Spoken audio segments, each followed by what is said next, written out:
이스라엘 자손이 자기들의 성읍에 거주하였더니 일곱째 달에 이르러 모든 백성이 일제히 수문 앞 광장에 모여 학사 에스라에게 여호와께서 이스라엘에게 명령하신 모세의 율법책을 가져오기를 청하매 일곱째 달 추하루에 제사장 에스라가 율법책을 가지고 회중 앞 곧 남자나 여자나 알아들을 만한 모든 사람 앞에 이르러 수문 앞 광장에서 새벽부터 정오까지 남자나 여자나 알아들을 만한 모든 사람 앞에서 읽음에 뭇 백성이 그 율법책에 귀를 기울였는데 그때 학사 에스라가 특별히 지은 나무 강단에 서고 그의 곁 오른쪽에 선 자는 마띠디아와 스마와 아나야와 우리야와 힐기야와 마아세야요 그의 왼쪽에 선 자는 부다야와 미사엘과 말기야와 하숨과 하수바다나와 스가랴와 무술람이라. 에스라가 모든 백성 위에 서서 그들 목전에 책을 펴니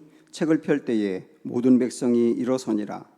에스라가 위대하신 하나님 여호와를 송축하매 모든 백성이 손을 들고 아멘 아멘 하고 응답하고 몸을 굽혀 얼굴을 땅에 대고 여호와께 경배하니라. 예수아와 바니와 세레비아와 야민과 악곡과 사부대와 호디야와 마세야와 그리다와 아사리아와 요사박과 하난과 불라야와 레위 사람들은 백성이 제자리에 서 있는 동안 그들에게 율법을 깨닫게 하였는데 하나님의 율법책을 낭독하고 그 뜻을 해석하여 백성에게 그 낭독하는 것을 다 깨닫게 하니 백성이 율법의 말씀을 듣고 다 우는지라. 총독 느헤미야와 제사장 겸 학사 에스라와 백성을 가르치는 레위 사람들이 모든 백성에게 이르기를 오늘은 너희 하나님 여호와의 성일이니 슬퍼하지 말고 울지 말라 하고 느헤미야가 또 그들에게 이르기를 너희는 가서 살진 것을 먹고 단 것을 마시되 준비하지 못한 자에게는 나누어 주라.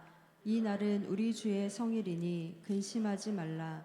여호와로 인하여 기뻐하는 것이 너희의 힘이니라 하고 레위 사람들도 모든 백성을 정숙하게 하여 이르기를 오늘은 성일이니 마땅히 조용하고 근심하지 말라 하니 모든 백성이 곧 가서 먹고 마시며 나누어 주고 크게 즐거워하니 이는 그들이 그 읽어 들려준 말을 밝히 알미라. 아멘. 지금 우리가 느헤미야에 대해서 오늘까지 살펴보는데 느헤미야 말씀을 드리기 전에 창세기 26장에 있는 이삭 이야기를 먼저 오늘은 좀 시작하고 싶습니다. 이삭이 그랄이라고 하는 블레셋 지역에 가서 거주하며 살았던 적이 있어요. 그곳에서 농사를 지었는데 굉장히 많은 소출을 거둡니다. 그래서 우리는 이거를 부흥이라고 한번 표현하고 싶습니다. 부흥이 일어난 거예요. 그런데 이삭은 굉장히 부흥을 했지만 그 블레셋 지역에 원래 살고 있는 사람들은 흉년이었기 때문에 그들이 이삭을 시기하는 마음으로 내쫓습니다. 그리고 이삭이 가지고 있었던 우물도 빼앗아요.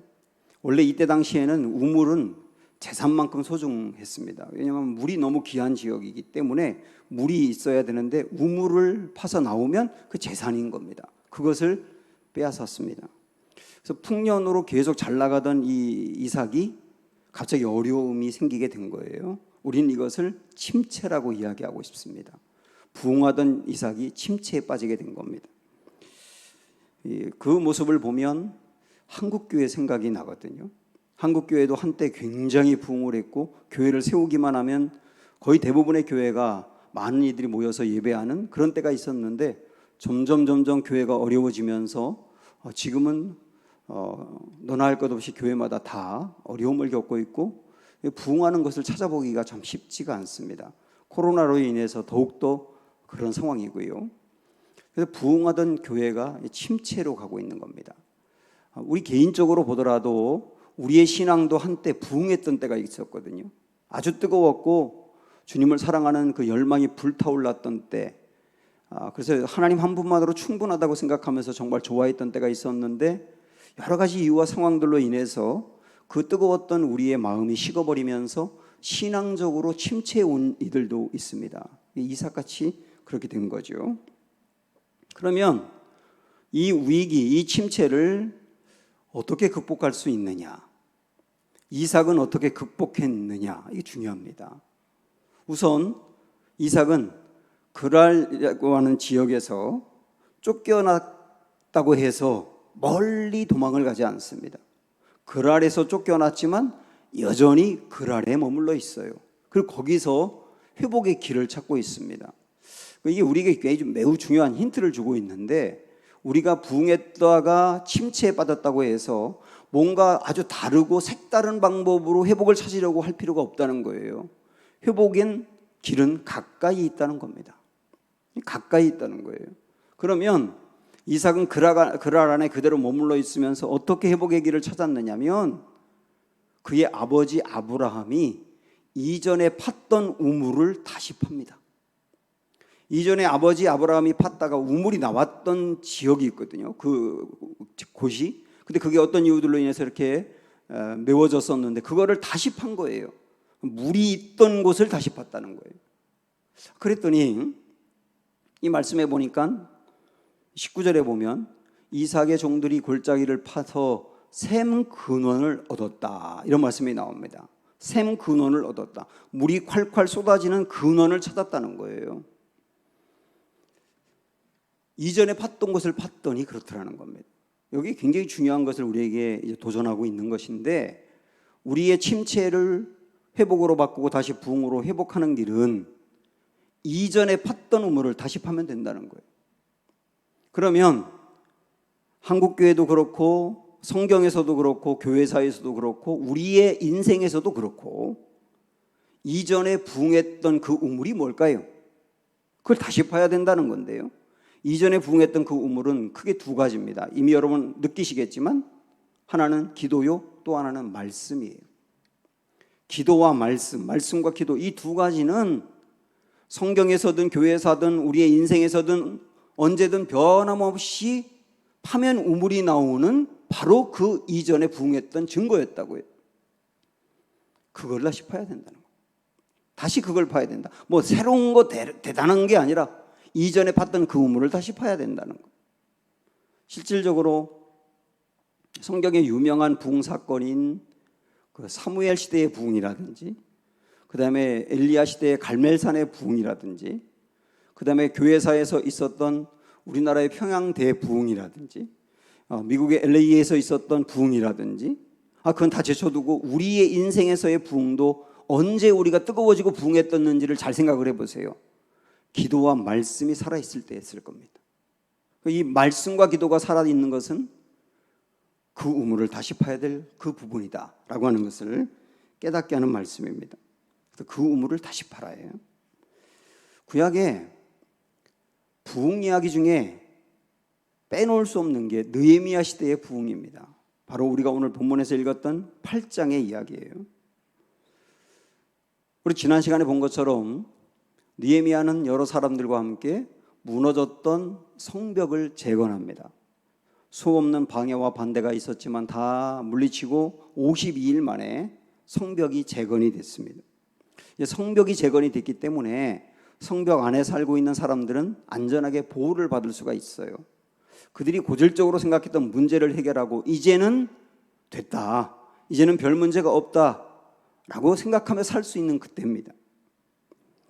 그런데 문제는 뭐냐면 그들의 어떤 외형, 무너진 성벽이라고 하는 외형은 갖춰져 있지만 외부에 무너진 것을 새로 재건하기 위해서 거기에 많은 에너지를 쏟고 거기에 힘쓰다 보니 문제는 그들의 내면과 신앙이 무너져 있는 거예요. 우리도 그런 경우가 있지 않습니까? 우리 가정에 있는 어떤 중요한 문제들, 내 주변을 둘러싸고 있는 어려운 일들, 그것을 해결하기 위해서 일단 이거 해결하는 게 제일 중요해. 그래서 거기에 온갖 에너지를 쏟고 거기에 관심을 두고 시간을 투자하고 해서 그 무너졌던 것들을 회복했어요. 겉으로는 문제가 없어요. 그런데 그 외부의 문제와 싸우다 보니 나도 모르는 사이에 내면이 무너져 있고 신앙이 무너져 있는 것을 볼 때가 있단 말입니다. 겉으로 볼 때는 별 문제가 없어요. 겉으로 볼 때는 물질적으로도 크게 어렵지 않아요. 그리고 사회적으로도 별로 꿀리지 않는 자리에 있어요. 그리고 자녀들도 그 정도면 잘 자라고 있어요. 누가 보더라도 겉으로 볼 땐 별 문제가 없어요. 그런데 겉으로 볼 땐 별 문제가 없지만 그 사람의 깊이 들어가 보니 가정의 관계가 깨져 있어요. 내면 세계 질서를 잃어버렸어요. 그리고 신앙이 이전 같지 않고 엉망이고 흔들리고 있는 거예요. 그런 것을 볼 때가 있지 않습니까? 그게 바로 오늘 느헤미야 시대 사람들이 느꼈던 부분이거든요. 이 교회에서의 직함이라든지 교회를 얼마나 오래 다녔느냐 그런 게 중요한 게 아니에요. 저는 어떤 목사님이 평생을 목회하고 은퇴했는데 은퇴하고 난 다음에 뇌출혈로 쓰러졌었거든요. 근데 병원에 잘 알고 있는 집사님이 와가지고 그 집사님이 목사님을 위해서 기도할 때 목사님이 치유가 되고 그 목사님이 거기서 예수님을 만났어요. 평생을 목회한 분이 목회 끝나고 난 다음에 예수님 만난 일도 저는 봤다니까요. 어떤 장로님은 거의 평생 헌신했고 장로님으로서도 오랫동안 수고했는데 그분이 사역일을 공부할 때 그제서야 예수님을 만났다는 이야기도 들었어요. 교회에서의 직함 이런 게 중요한 게 아니고 우리가 나도 모르는 사이에 신앙과 내 내면이 무너져 있는 것은 아닌가 하는 것을 이 말씀을 통해서 먼저 보아야 된단 말입니다. 사람들은 내면이 무너져 있으면 자꾸 껍데기로 은폐하려고 합니다. 저희가 전에도 이 이야기를 소개한 적이 있는데 로마의 베드로 대성당이라고 있지 않습니까? 가장 유명한 것 중에 하나잖아요. 그런데 어떤 사람이 베드로 대성당을 보고 이런 말을 했습니다. 본질이 죽을수록 껍데기만 화려해진다. 저도 거기 가봤습니다마는 베드로 대성당은 그 규모가 어마어마하고 그 화려하기 이를 데 없어요. 그런데 여러분 그거 아세요? 그 엄청나게 화려한 성당이 로마 가톨릭이 가장 타락했을 때 지었다는 걸 아십니까? 내부적으로는 가장 무너져 있고 형편없는 그때에 가장 화려한 성당을 지은 거예요. 이상하지 않습니까? 본질이 죽을수록 껍데기가 화려해진다는 말이 딱 맞는 거예요. 솔로몬의 성전을 지었는데 그 규모 역시 굉장합니다. 백향목으로 짓고 그 재질이라든지 규모 이런 거를 혀를 내두를 정도로 좋게 지었어요. 그러나 그 성전은 겉으로 볼 땐 굉장히 화려하지만 순결했던 솔로몬이 점점점 신앙이 무너져가고 자기를 드러내고 싶어하고 화려한 것을 추구하고 그럴 때 만들었다고 해요. 솔로몬도 역시 이 내면이 빈약해지고 신앙이 흔들리니까 외모에 초점을 두었단 말입니다. 그런데 이거보다 더 큰 문제가 뭐냐면 내면이 허약하고 신앙이 무너져 있으면 내 내면에 문제가 있다. 내 신앙에 문제가 있다. 이렇게 문제의식을 가지면 괜찮습니다. 그런데 내게 무슨 문제가 있는지를 느끼지도 못하는 게 진짜 제일 문제예요. 이런 말이 있거든요. 사자가 배부르면 먹이에 관심이 없다. 사자가 정말 좋아하는 사슴이 옆에 같이 나란히 있을 때가 있어요. 딱 한 경우밖에 없습니다. 언제냐면 사자가 배부를 때예요. 사자가 배부르면 옆에 좋은 먹이가 있는데도 관심을 두지 않아요.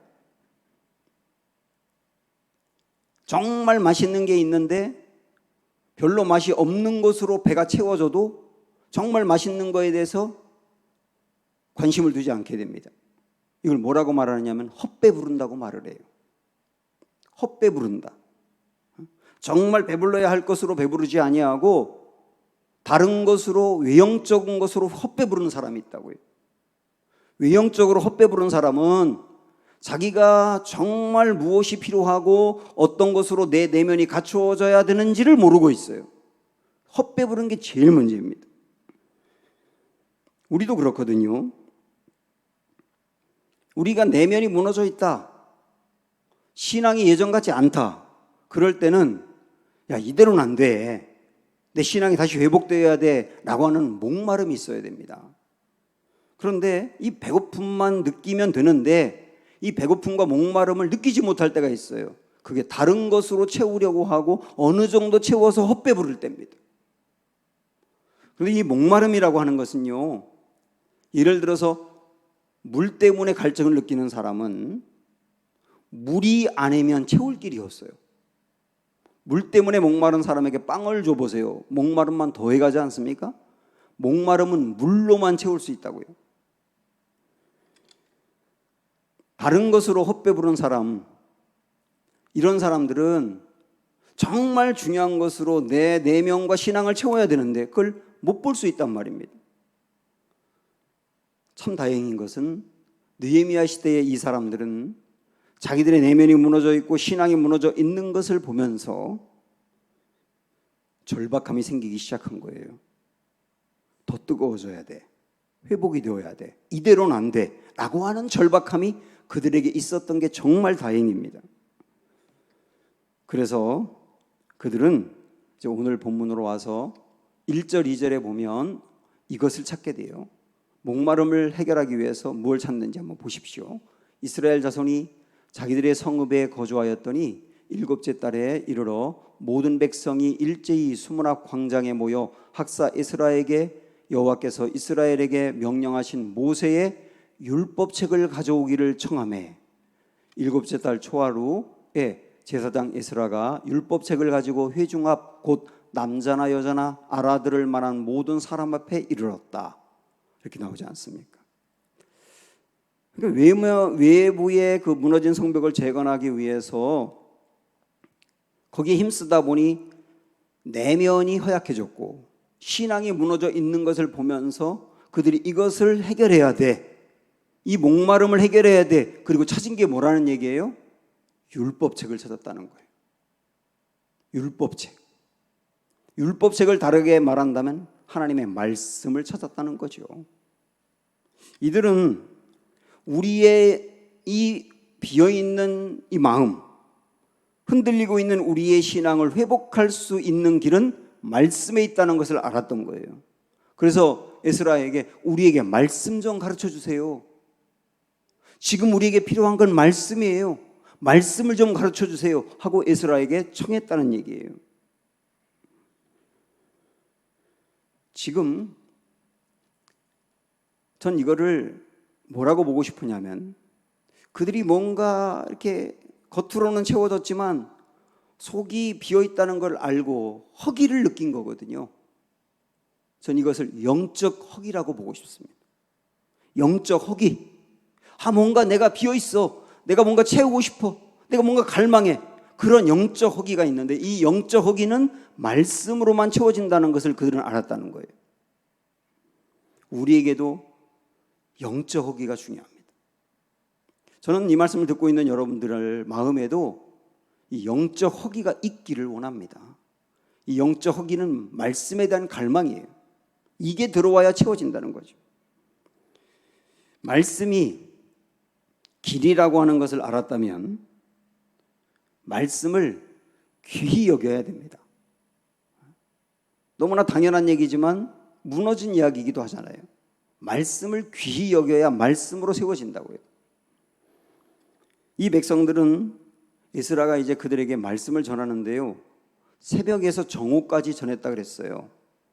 이들은 얼마나 말씀을 듣고 싶어 했는지 새벽부터 나왔다고요. 그리고 새벽부터 정오까지 대략 6시간 정도 에스라가 계속 말씀을 전하는 겁니다. 그때 이들이 말씀을 어떻게 대하는지 그 자세를 한번 볼까요?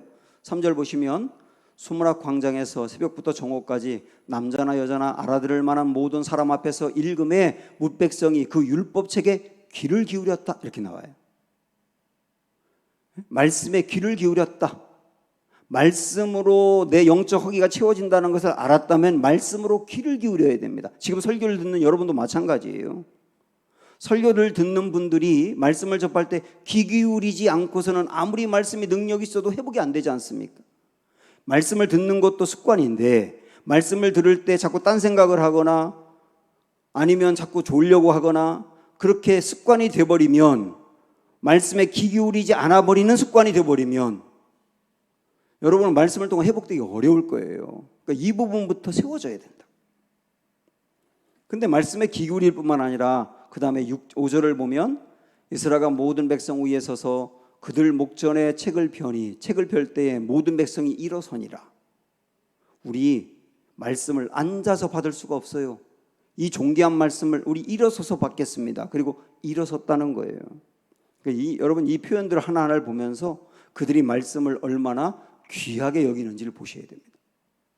그 다음에 6절 보면 에스라가 위대하신 하나님 여호와를 송축하며 모든 백성이 손을 들고 아멘 아멘 하고 응답하고 몸을 굽혀 얼굴을 땅에 대고 여호와께 경배하니라. 말씀이 에스라의 입에서 떨어질 때마다 아멘 아멘 하고 받는 겁니다. 그리고 그 말씀 앞에서 구부려 경배하고 얼굴을 땅에 댔다. 여러분 저는 이 말씀을 보면서 하나님의 말씀을 접하는 그들이 하나님의 말씀을 마치 하나님처럼 접하는 거예요. 하나님의 말씀을 들을 때, 하나님의 말씀을 들을 때, 성경 말씀을 들을 때 하나님을 접하는 것처럼 접했다고요. 예전에 사실 우리 어른들 세대들은 이 성경 자체를 하나님처럼 생각하는 경향이 있었어요. 그래서 이 성경 위에 뭘 올려놓는 것도 큰일 난다고 생각해서 사실은. 그것도 너무 성경 자체를 신격화하는 것이라 문제가 될 수 있지만 그러나 그분들이 갖고 있는 생각의 중요한 부분은 뭔지 아세요? 하나님의 말씀을 하나님같이 접하는 거예요. 그러다 보면 하나님의 말씀을 하나님같이 접하다 보면 하나님의 말씀이 육성처럼 들리는 겁니다. 그 말씀을 읽든지 설교를 듣든지 상관없어요. 그 말씀이 육성처럼 들리는 거라고요. 저는 이 이야기를 쭉 보면서 우리가 회복되어야 될 게 말씀을 귀히 여기는 것이라고 하는 것을 알게 됐어요. 말씀 자체를 귀히 여기는 것. 말씀을 어떻게 귀하게 대해야 되는지 한번 우리가 다른 말씀을 한번 보도록 할까요? 이사야 31장에 있는 이 말씀을 한번 보십시오. 여호와께서 이같이 내게 이르시되 큰 사자나 젊은 사자가 자기의 먹이를 움키고 으르렁거릴 때에 그것을 치려고 여러 목자를 불러왔다 할지라도 그것이 그들의 소리로 말미암아 놀라지 아니할 것이요 그들의 떠들므로 말미암아 굴복하지 아니할 것이라. 앞으로 넘겨보세요. 여기 보면 사자들이 먹이를 딱 잡았어요. 그리고 먹이를 움켜쥐었어요. 그거를 가지고 으르렁거린다고 하는 건데, 그 으르렁거린다고 하는 이 표현을 쓰고 있는데요, 그 먹이를 움켜쥐고 있으면 다른 사람이라든지 다른 짐승이 와서 사자가 움켜쥐고 있는 먹이를 빼앗으려고 해도 절대 안 뺏기려고 하죠. 저 동물의 왕국 엄청 좋아하는데 그 자주 보면 하이에나가 제일 나쁜 놈들이더라고요. 하이에나는 자기가 사냥을 잘 하지 않고 다른 동물들이 사냥한 거를 빼앗아 와. 그 사자가 사냥해가지고 먹이를 움켜쥐고 있으면 여러 그 하이에나들이 몰려들어가지고 그걸 빼앗으려고 해요. 그러면 하이에나가 10마리도 넘는데 사자는 자기 혼자인데 그걸 버텨내면서 먹이를 지켜가는 거예요. 지금 이 표현이 그런 거거든요. 내게 주어진 먹이를 움켜쥐고 빼앗기지 아니라고 지켜가려고 하는 것을 뭐라고 표현하고 있느냐면 으르렁거린다고 표현하고 있는 거예요. 그런데 이 으르렁거리다라고 하는 이 단어하고 똑같은 단어가 시편 1편에 나옵니다. 2절에 보면 오직 여호와의 율법을 즐거워하여 그의 율법을 주야로 묵상하는도다 그랬는데, 묵상한다는 말하고 으르렁거린다는 말이 같은 단어거든요. 이 두 단어가 똑같은 것을 보면 우리는 어떤 힌트를 얻느냐면, 하나님의 말씀을 묵상한다는 것은 사자가 먹이를 움켜쥐고 으르렁거리는 것과 같은 자세로 해야 된다는 거예요. 그게 하나님의 말씀을 접하는 굉장히 좋은 자세를 말하는 겁니다. 사자가 먹이를 딱 움켜쥐고 절대로 빼앗기지 않으려고 그걸 지키면서 이로 그것을 물어뜯어요. 그리고 혀로 그 맛을 느낍니다. 삼삼한 맛이죠. 그리고 장기로 이용해서 그걸 소화시켜요. 그러면 그 다음에 그 먹이로 인해서 사자에게는 에너지와 힘이 생기는 거예요. 우리가 하나님의 말씀을 접할 때 그 말씀을 이로 뜯고 혀로 느끼듯 해야 된다는 거죠. 그리고 그 말씀을 장기들을 이용해서 소화시키는 것처럼 내 것으로 삼아야 된다는 거죠. 그럴 때 어떻게 된다는 겁니까? 이 말씀이 나에게 영적인 에너지와 힘이 된다는 거예요. 내게 주어진 말씀 하나를 절대로 빼앗기지 않겠다라고 으르렁거리는 그 모습, 그게 어쩌면 오늘 느헤미야 시대의 이 사람들이 하나님의 말씀을 그렇게 귀히 여겼던 모습이 아니겠는가. 그리고 오늘 저와 여러분이 이 말씀을 대하는 자세가 되어야 되지 않겠는가. 으르렁거리듯 대하자는 거예요. 이렇게 말씀을 접했을 때 큰 은혜를 받게 되는데, 그 은혜가 뭐냐면 오늘 말씀의 제목처럼 말씀이 일합니다. 그들이 접하는 말씀이 그들 속에서 일하더라고요. 말씀이 일한다는 것을 기억해 보세요. 어떻게 일을 했느냐면, 아까 우리가 봤지 않습니까? 귀를 기울였다, 서서 들었다, 아멘 아멘 하면서 받고 겸손한 마음으로 마치 하나님의 말씀을 하나님처럼 대했다. 6시간 동안 그랬다고요.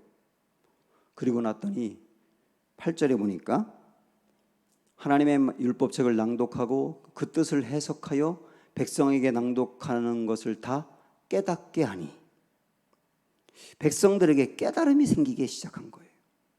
말씀을 접하면서 이 말씀이 어떤 의미인지도 깨닫게 되고, 이 말씀대로 살지 않았던 나 자신을 보면서 깨닫는 거예요. 여러분, 깨달음이 은혜입니다. 교회를 오래 다녔어도 아무리 말씀을 들어도 깨닫지 못하는 게 진짜 문제거든요. 뭐가 은혜냐면 말씀을 들을 때 깨달음이 오는 게 은혜예요.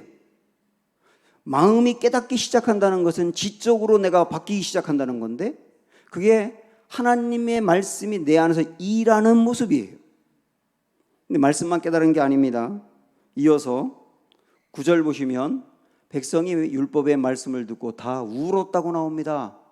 하나님의 말씀을 들으면서 울었다, 그 말은 감정적인 반응이 생기기 시작한 거예요. 지적인 반응으로 깨달음이 오고 감정적인 반응으로 눈물이 나오는 겁니다. 회개가 일어난 거죠. 말씀대로 살지 않은 것들을 회개하는 거죠. 마음이 움직이기 시작한 거죠.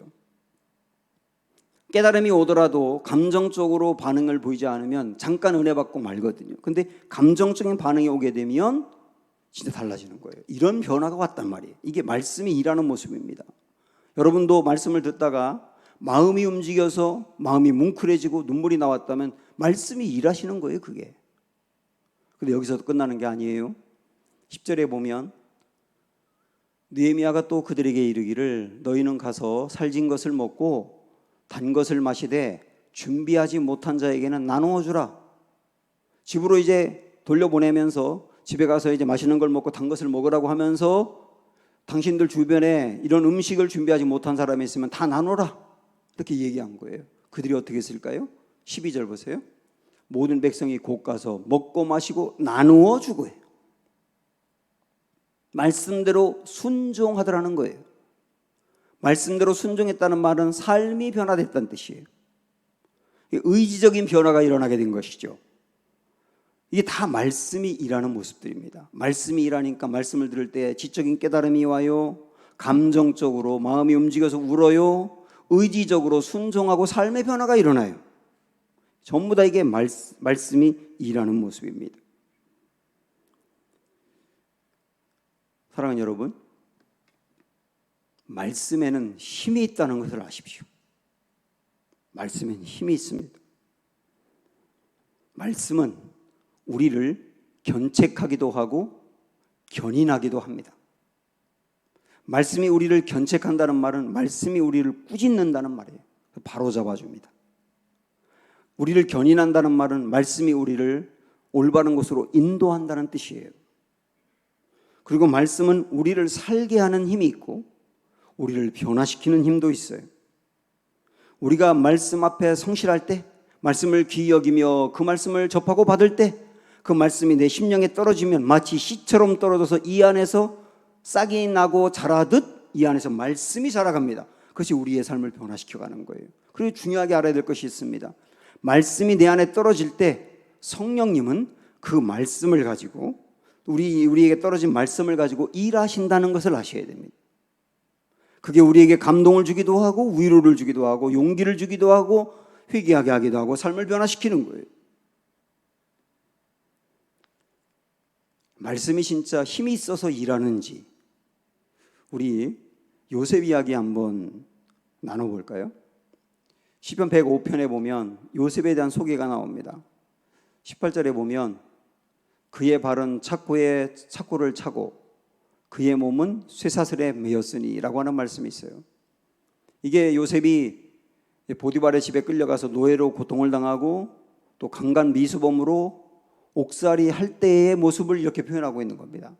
근데 여기 보면 노란 글씨로 몸은 쇠사슬에 매였다 그랬는데요, 여기 몸이라고 하는 것에 여러분 성경을 보면 일이라고 써 있고 그 일을 찾아가면 혼이라고 써 있을 거예요. 원래 몸이라고 해석하기보다 혼이라고 해석하는 게 맞습니다. 혼이 쇠사슬에 매였다 이런 뜻이거든요. 그 말은 뭐냐면 혼절할 정도로 고통스러웠다는 거예요. 혼절할 정도로 고통스러웠다.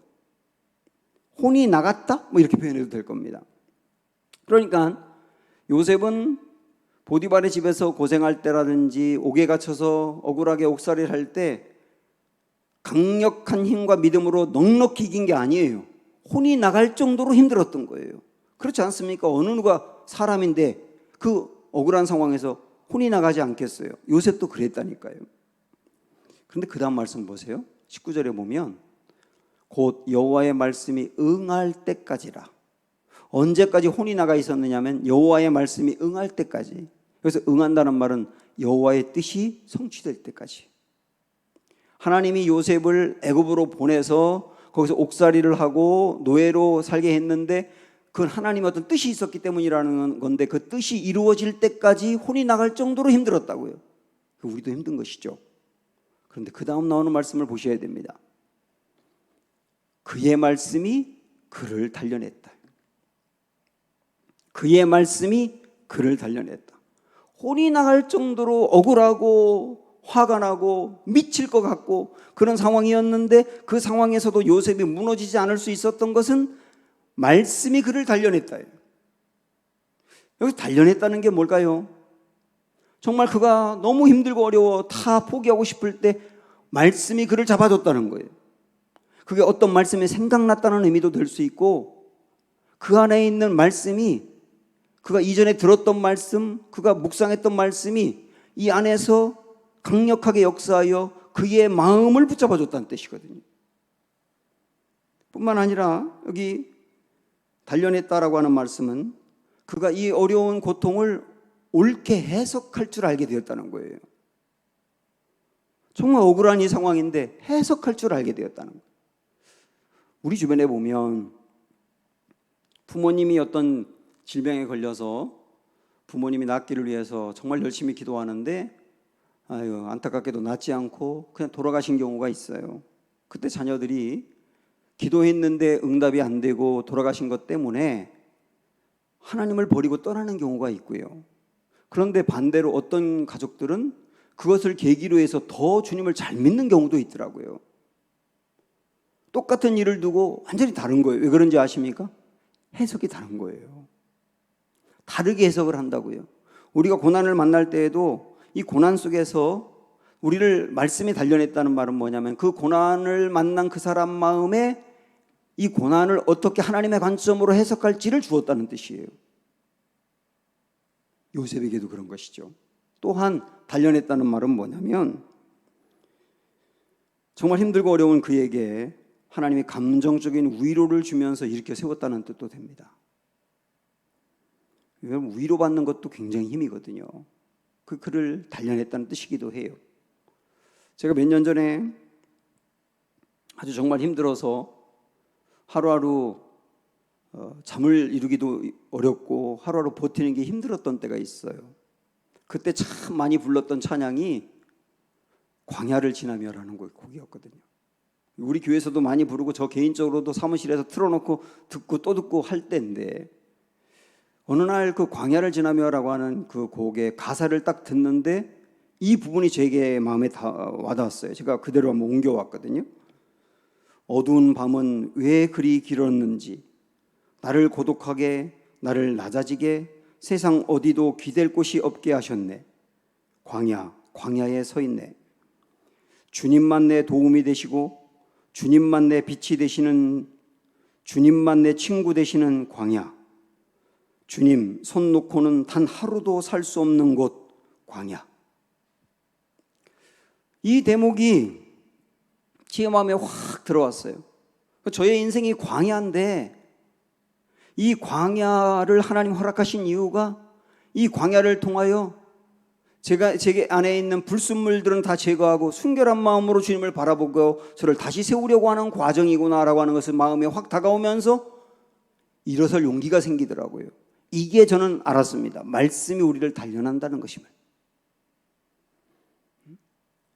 요셉의 인생을 말씀으로 단련하신 하나님은 제 인생도 단련하셨고 요셉을 버티게 하고 포기하지 않게 하고 무너지지 않게 하고 끝내 승리하게 하신 것처럼 저의 인생에도 하나님이 동일한 은혜로 그렇게 다가오시더라고요. 이게 모두 다 말씀이 일한다라고 하는 의미예요. 그래서 우리는 잘 알고 있는 이 말씀 한번 보고 싶습니다. 하나님의 말씀은 살아있고 활력이 있어요. 그 부분을 노란 글씨 한번 다 같이 읽어보세요. 시작. 하나님의 말씀은 살아있고 활력이 있어. 좌우의 날선 어떤 검보다도 예리하여 혼과 영과 및 관절과 골수를 찔러 쪼개기까지 하며 또 마음의 생각과 뜻을 판단한다. 하나님의 말씀은 살아있고 활력이 있다. 다르게 표현한다면 하나님의 말씀이 일한다요. 느헤미야 시대의 이 사람들은 하나님의 말씀으로 우리의 무너져 있는 신앙이 회복될 수 있다고 확신했고 하나님의 말씀을 접할 때에는 정성을 다해서 그 말씀을 하나님처럼 대하며 접했고 그때 말씀이 그들 속에서 일하고 나니까 결국 결론이 어떻게 됐느냐면 그들의 인생에 회복이 일어나요. 회복. 12절 이 말씀 보세요. 모든 백성이 곧 가서 먹고 마시며 나누어 주고 크게 즐거워하니 이렇게 해요. 크게 즐거워하니 그들이 고생을 많이 해가지고 즐거움을 잃었었는데 잃었던 즐거움을 다시 회복한 거예요. 근데 그 즐거움이 언제 왔느냐면 그 다음 말씀 보면 이는 그들이 그 읽어 들려준 말을 밝히 알미라. 언제 크게 즐거움이 왔다고요? 그들이 들은 말씀을 알게 될 때 그 말씀이 그들 안에 들어가서 일하고 역사해서 그들의 마음을 움직이고 말씀이 살아있는 것을 그들이 알 때 뭐가 왔느냐면 크게 즐거워했다. 여러분 크게 즐거워했다는 말은 회복됐다는 뜻이에요. 말씀이 그들을 회복시킨 거예요. 이렇게 말씀으로 즐거움을 얻는 게 얼마나 중요하냐면 그 앞에 있는 10절의 말씀, 그 유명한 말씀을 우리가 한번 마지막으로 볼게요. 10절 보세요. 시작. 여호와로 인하여 기뻐하는 것이 너희의 힘이니라. 우리에게 진짜 힘이 어디서 오느냐? 여호와로 인하여인데 이걸 조금 더 오늘 말씀으로 확대 해석을 하면 여호와의 말씀으로 인하여예요. 하나님의 말씀으로 인하여 기뻐하는 것, 즐거워하는 것, 그게 우리에게 진짜 힘이다. 이런 말씀이지 않습니까? 진짜 하나님의 말씀을 통하여 내 내면이 즐거워할 때 거기서 다시 살아나는 힘을 얻는다는 거예요. 이 기쁨을 모르게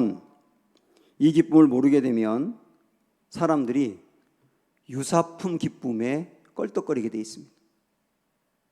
이 유사품 기쁨이라는 것이 무엇이냐면 유사품 기쁨은 잠깐 동안 기뻐하지만 오래가지 않는 기쁨이에요.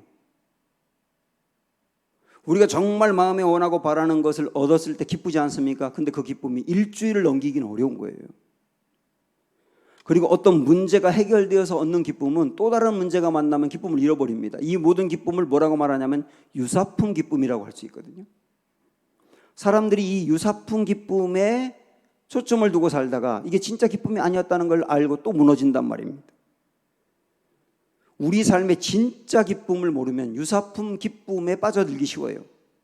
오늘 말씀은 정확히 잡아주는 거예요. 우리 인생의 진짜 즐거움이 어디서 오느냐?